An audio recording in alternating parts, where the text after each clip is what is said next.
Hello everyone, myself Ritika Sharma and welcome back to my channel NCERT Mathematics।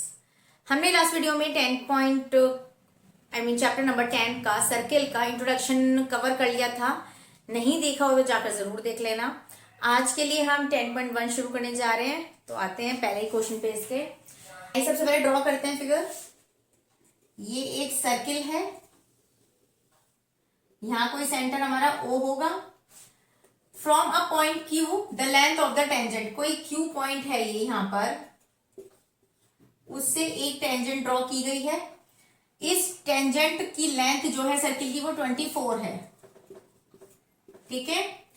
और distance of Q यानी Q का centre से distance दिया हुआ है 25, ठीक है। आपसे रेडियस पूछिए, रेडियस क्या होगी हमारी, जब हम सेंटर से इस टेंजेंट पर एक लाइन ड्रॉ करते हैं तो वो रेडियस भी होगी और पहली बात ये परपेंडिकुलर भी होगी, ऐसा हमने थ्योरम में भी पढ़ा है। तो जो गिवन है आप ऑलरेडी यहां लिख सकते हो। गिवन क्या है हमारे पास, गिवन में आप क्या लिखेंगे, पी क्यू, या इसे पी मान लो। P Q is 24 centimetre and O Q is 25 centimetre. Radius implies that OP we have to find. Now come in triangle. In triangle OPQ, जब इसमें आएंगे एंगल P इक्वल है 90 डिग्री। यहाँ पर आप थ्योरम लिख सकते हैं कि when we draw a line from center O on the tangent that will be a perpendicular। इतना होते ही हमें पता है इसके ठीक सामने ये हाइपोटेन्यूज है, तो यूजिंग पाइथागोरस थ्योरम यहां लिखेंगे। यूजिंग पाइथागोरस थ्योरम क्या होगी, हाइपोटेन्यूज का स्क्वायर यानी ओ क्यू का स्क्वायर। ऐसा ही सेम क्वेश्चन 10.1 में हमने किया हुआ है, इसलिए मैं ये सब कुछ लिख नहीं रही हूं, ठीक है। इक्वल क्या होगा, बेस का स्क्वायर यानी पी क्यू का स्क्वायर प्लस ओपी का स्क्वायर यानी इस परपेंडिकुलर यानी हाइट का स्क्वायर। ओ क्यू की वैल्यू हमें पता है 25 है, तो 25 इंप्लाइज दैट लगाएंगे यहां पर 25 का स्क्वायर। पी क्यू है 24 का स्क्वायर। ओपी फाइंड आउट करनी है, ठीक है। उसके बाद क्या करेंगे आप क्वेश्चन में, देखो 25 क्या होता है भाई, ये यहां से मैं रफ कर रही हूं, ठीक है। 25 का स्क्वायर होता है 625, इंप्लाइज दैट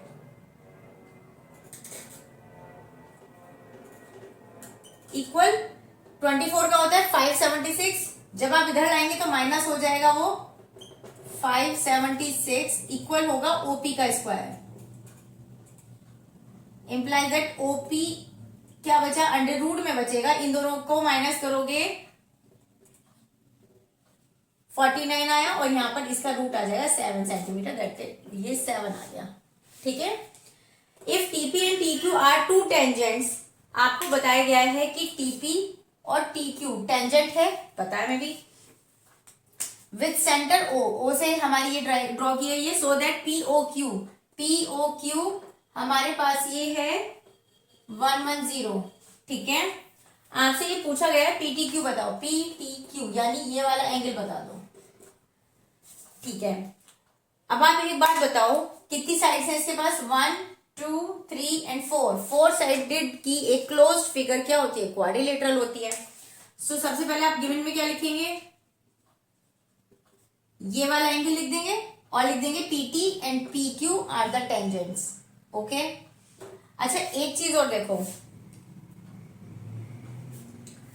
यहां से जब हम सेंटर से टेंजेंट पे एक लाइन ड्रॉ करते हैं तो वो हमेशा परपेंडिकुलर होती है, तो यानी ये 90 हुआ। इतनी बात समझ में आई।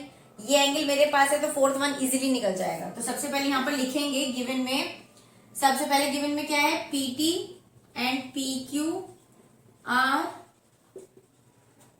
Tangents of a circle with centre O, पूरी लिखेंगे विथ सेंटर ओ। उसके बाद क्या लिखेंगे, एंगल जो ये दिया हुआ है ये यहां पर लिखेंगे आप, ओके। नेक्स्ट लाइन में क्या लिखेंगे, अब ये वाली बात लिखेंगे 90 कैसे हुआ, जैसे हमने यहां पर मेंशन किया था। क्या किया था मेंशन हमने, कि O Q is a perpendicular on Q T and OP is also perpendicular on PT, क्योंकि यहाँ पे आप पूरी वो थ्योरम लिख सकते हैं। क्या थी थ्योरम हमारे पास? Radius is always perpendicular, short में लिख दो लो, radius is always perpendicular on tangent. ठीक है, इसलिए हमने ये ड्रॉ किया, जिसकी वजह से एंगल पी और क्यू हमें क्या मिल गया? एंगल पी इक्वल है एंगल क्यू इक्वल है 90 डिग्री। ठीक है, अब आ जाओ ऊपर इसमें, इस वाले क्वाड्रिलेटरल में।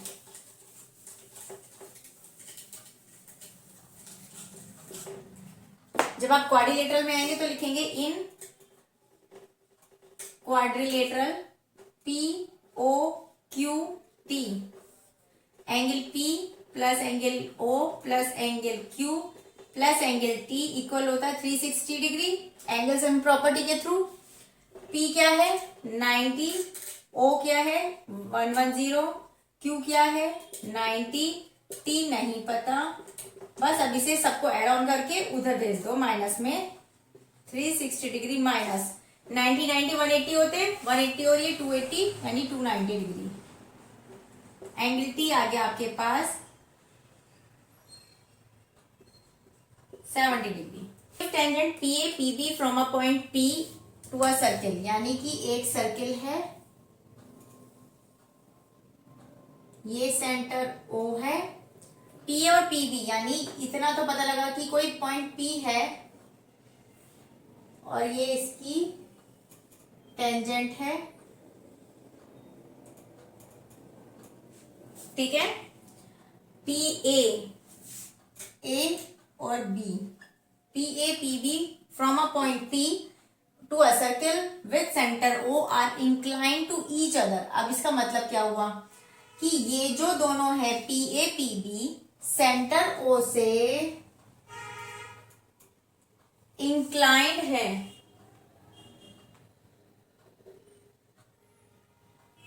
आपको क्या दिया हुआ है? ये क्या दिया हुआ है? जो ये दोनों हैं और जो ये पूरी एक लाइन जा रही है, यानी पी ए और पी बी जो है वो सेंटर की लाइन से इंक्लाइंड है, यानी ये पूरा वाला एंगल 80 डिग्री दिया हुआ है। ठीक है, क्या कहा कि ये जो पी ए और पी बी है, ये जो ओ सेंटर वाली लाइन से जो लाइन जा रही है उस पे इंक्लाइंड है, पूरा 80 डिग्री है। आपसे पी ओ ए पूछा है, पी ओ ए यानी कि ये वाला एंगल पूछा है। ठीक है, पी ओ ए।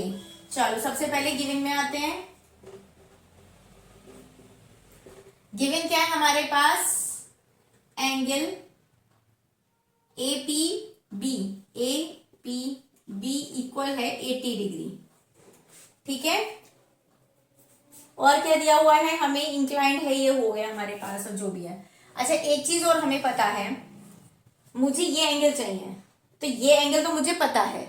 ठीक है, ये वाला तो 90 ही होगा। अगेन वही पीछे वाली थ्योरम यूज कर देंगे हम कि रेडियस जो है परपेंडिकुलर होती है टेंजेंट पे, तो ये एंगल तो मिल गया, पर मुझे ये वाला एंगल नहीं पता। भाई पूरा पता है लेकिन ये नहीं पता ना, है ना? तो मैं ट्राइंगल में भी एंट्री नहीं मार सकती हूँ। मुझे एक चीज समझ में आ रही है, कॉन्ग्रुएंसी।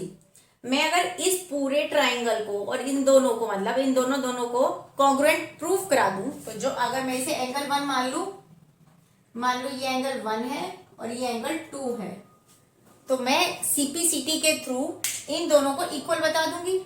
और जब ये दोनों इक्वल होंगे तो पूरा अगर 80 है तो 80 का हाफ क्या होगा?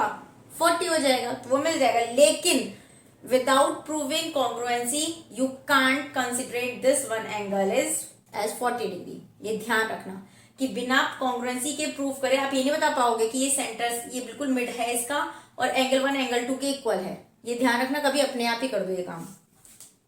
तो अभी आते हैं, सबसे पहले हम कुछ ड्रॉ किया, हमने किया join O A O B and O P, ये हमने ज्वाइन किए। अब आते हैं, प्रूफ तो नहीं निकालना है हमें, सबसे पहले आते हैं सॉल्यूशन पे। क्या है हमारा सॉल्यूशन? In triangle. अच्छा एक चीज और देखो, सबसे पहले एक और लिखो बात, एंड एंगल ए इक्वल होगा 90 डिग्री। बी की जरूरत हमें है नहीं, यह है इक्वल है एंगल बी। क्यों? Since radius is perpendicular on tangent. ठीक है, अब आ जाओ in triangle O A P and triangle O B P, इन दोनों में ये 90 है। ठीक है, अब आ जाओ, सबसे पहले क्या है, ये दोनों 90 है, यानी एंगल ए इक्वल है एंगल बी के, गिवन अभी किया है हमने। फिर ओपी इक्वल है ओपी के, कॉमन है, इतना भी समझ में आया। और क्या ले सकते हैं हम, ओ ए इक्वल है ओ बी के, ओ ए इक्वल है ओ बी के, रेडियस है क्योंकि। और देखो एक चीज और हम यूज कर सकते हैं, थ्योरम क्या थी कि जब आउटर साइड का एक पॉइंट होता है सर्किल के, तो ये वाली टेंजेंट आपस में इक्वल भी होती है, तो चाहे तो हमारे पास फोर्थ सिचुएशन भी है कि एपी इक्वल है पीबी के, ऐसा थ्योरम कहती है। बट क्योंकि हमारा 3 पे काम हो गया है तो हमने नहीं यूज किया है। तो ये हो गया आपका implies that triangle O A P congruent हो गया ओ बी पी। कौन सी प्रॉपर्टी लगेगी, अब देखो इस पे सबसे पहले हमने ये लाइन ली है, ये ली है और एक लिया है। क्या करते हैं, देखो जब कॉन्ग्रुएंसी का रूल पता होगा ना, A A S S S S S A S, और क्या है भाई, एक रह गया कोई सा, चलो देखते हैं अभी कौन सा बचा है फिलहाल। आइए इस पे, जब भी कभी A A S A S A S A, ये है आई थिंक। ठीक है, ये वाला कब होता है, जो जब यूज होता है ये वाला, ऐसे मान लो कोई एंगल है, 2 टाइम एंगल है ना, दैट मीन्स मान लो ट्राइंगल है, ये एंगल इक्वल ले लिया मैंने, ओके, कॉन्ग्रुएंसी में, और साइड ये वाली नहीं ली है। जब भी किसी ट्राइंगल में 2 एंगल इक्वल हो लेकिन साइड कोई दूसरी हो, या तो ये ले रहे हो या ये ले रहे हो, तब ए एस आता है।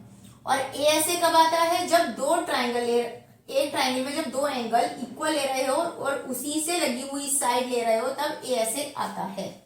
ठीक है, और ये कब आता है साइड वाला, जब 2 साइड ले रहे हो और उनके बीच एक साइड है ना, तो 2 साइड ले रहे हो और उसके बीच का एंगल, तो 2 साइड के बीच का एंगल ले रहे हो, तब ये वाली सिचुएशन आती है। इसमें आरएचएस, ठीक है, एक आरएचएस और होती है। आरएचएस में क्या होता है कि अगर 90 डिग्री होना चाहिए, राइट एंगल मीन्स 90 डिग्री होना चाहिए, हाइपोटेन्यूज इसके ठीक सामने, हाइपोटेन्यूज हमने लिया है अभी अभी, करेक्ट, और एक साइड लिया हमने, कौन सी साइड ली थी, ये वाली, तो हमने राइट एंगल लिया है, हाइपोटेन्यूज लिया है और एक साइड लिया, तो आरएचएस, यानी कि बाय यूजिंग आरएचएस प्रॉपर्टी हमारा दोनों ट्राइंगल प्रूफ हो जाता है। ओके, फिलहाल के लिए हमने क्या करा, इसमें हमें एंगल 1 और एंगल 2 इक्वल कर दिया, एंगल 1 इक्वल होगा एंगल 2 के बाई सीपीसीटी रूल। सीपीसीटी क्या होता है, corresponding parts of congruent triangles, means कि जो 2 ट्राइंगल आपने प्रूफ किए हैं उनके या तो आप 2 एंगल इक्वल ले सकते हो, 2 साइड इक्वल ले सकते हो, कुछ भी ले सकते हो जो जिसकी आपको नीड है। मुझे ये दोनों एंगल की नीड थी तो मैंने इन दोनों को सीपीसीटी के थ्रू इक्वल प्रूफ कर दिया। अब क्योंकि ये दोनों इक्वल प्रूफ करे हैं, तो ये यानी कि implies that angle 1 plus angle 2 equal होगा 80 डिग्री, 80 डिग्री है, तो इंप्लाइज दैट अगर मैं एंगल 1 की जगह 2 रख दूं तो ट्वाइस ऑफ एंगल 2 हो जाएगा 80 डिग्री, इंप्लाइज दैट एंगल 2 हो गया 40, और क्योंकि ये दोनों इक्वल है तो एंगल 1 भी 40 होगा, यानी अब ये 40 और 40 आ गया। अब आ जाओ इस वाले ट्राइंगल में एंट्री मार दो, यानी कि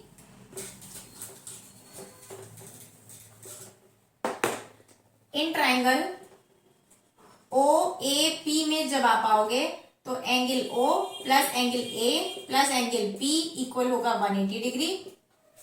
एंगल ओ कितना है नहीं पता, फाइंड आउट करना है। एंगल ए है 90 प्लस पी है 40 इक्वल है 180। एंगल ओ कितना होगा, 9 और 4 13 होता है, उधर जाके माइनस हो जाएगा। एंगल ओ हो गया आपका 50 डिग्री। ठीक है, the tangents drawn at the ends of a diameter. Diameter क्या होता है, जो सेंटर से होके जाता है, यानी ये अगर मैं सेंटर मान लू ओ, तो इससे होके जा रहा है, दैट मीन्स डायामीटर हुआ। एंड डायामीटर का जो एंड है वो ये है और ये है, तो इस पर 2 टेंजेंट्स ड्रॉ की गई हैं आपको, ये वाली और एक ये वाली। सर्कल्स आर मतलब ये पैरेलल है। आपको प्रूफ क्या करना है, प्रूफ करना है कि ये दोनों पैरेलल हैं। ठीक है, इसकी नेमिंग करते हैं पहले। ओ है ये, इसका मान लो ए बी सी डी और इनके पॉइंट रख लो ई एफ। ठीक है, अब हमें क्या, सबसे पहले गिवन क्या है हमारे पास, गिवन क्या है भाई,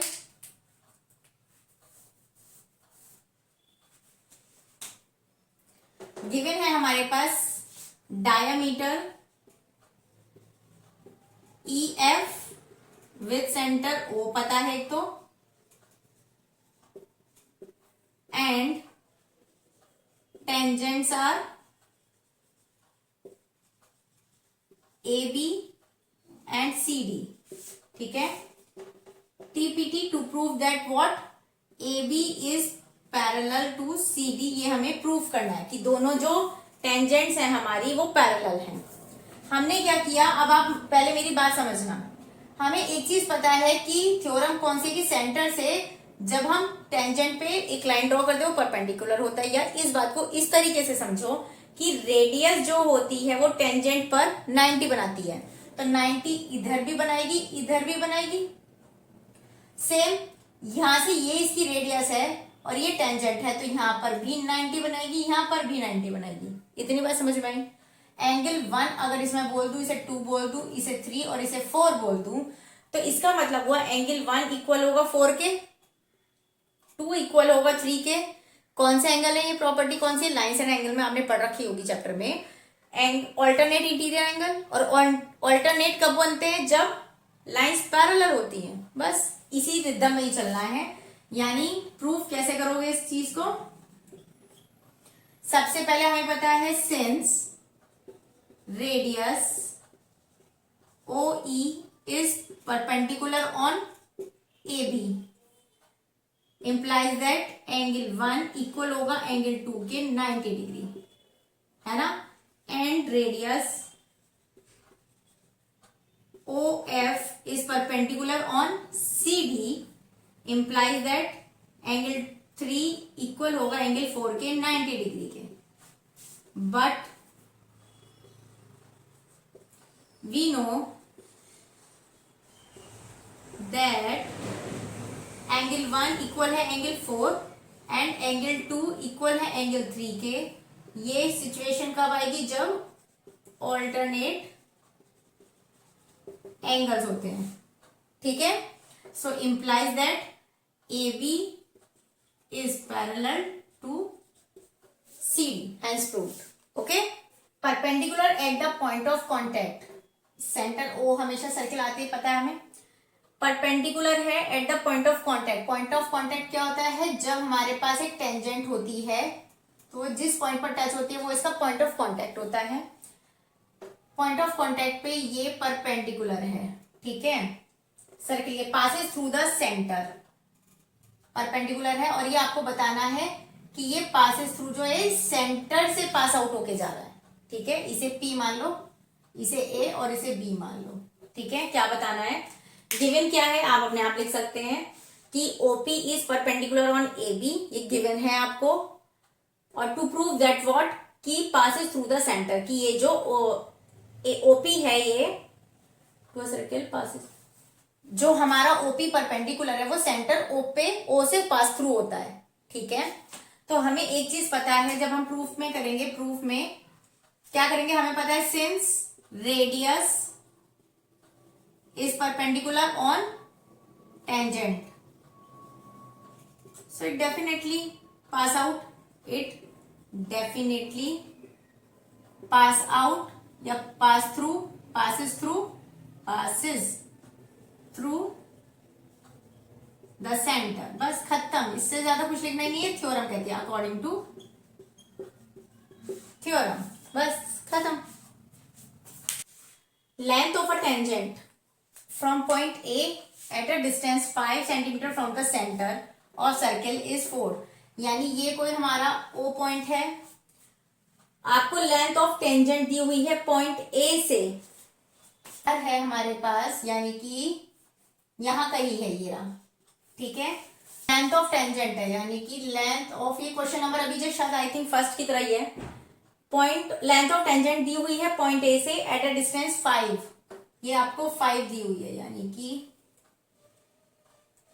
फ्रॉम द सेंटर बोला है भाई, ध्यान रखना क्या बोल रखा है, length of tangent from point A, length of tangent from point A, यहां से ये पी मान लो चलो, at a distance 5 centimetre from the centre, यानी कि डिस्टेंस जो ये दी हुई है ये सेंटर से दी हुई है, यानी ये पूरी 5 दी हुई है।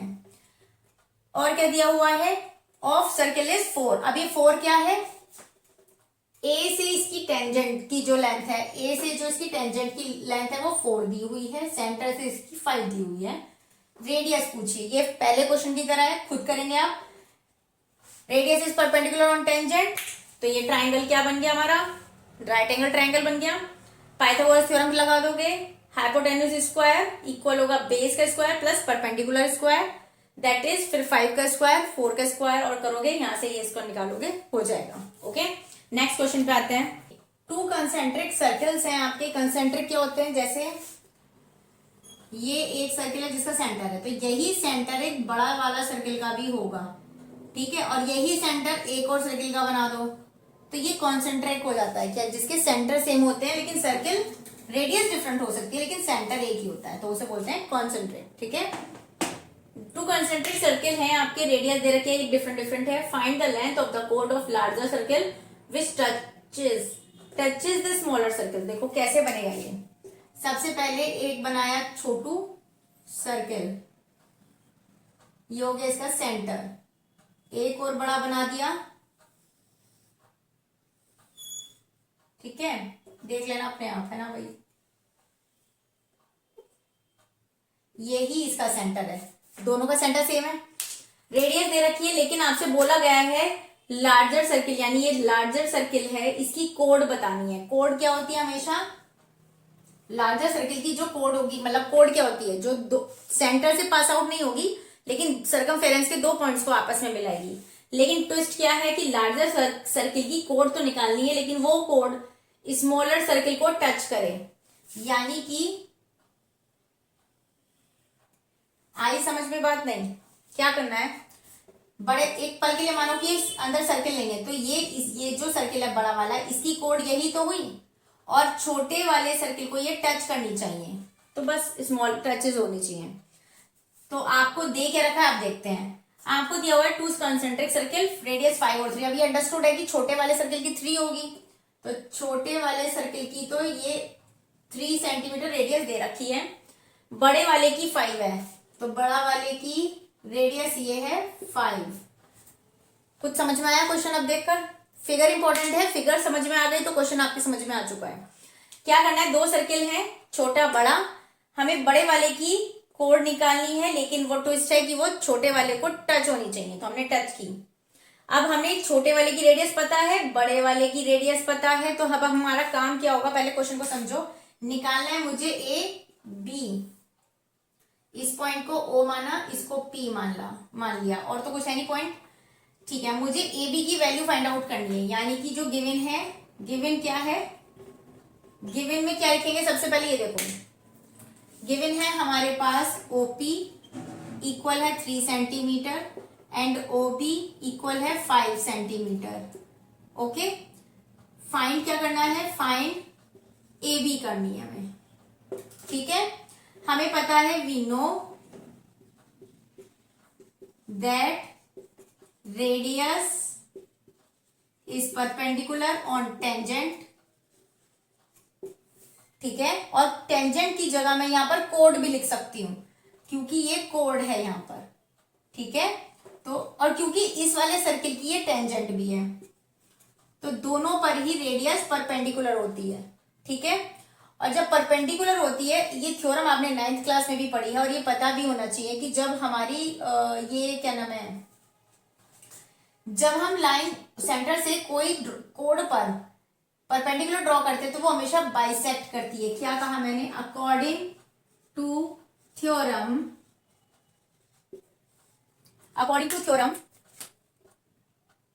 If we draw a perpendicular from centre to कोड, देन कोड विल बी बाइसेक्टेड। इस बात का मतलब क्या है वो अब हम ऐसे लिख देंगे, यानी एपी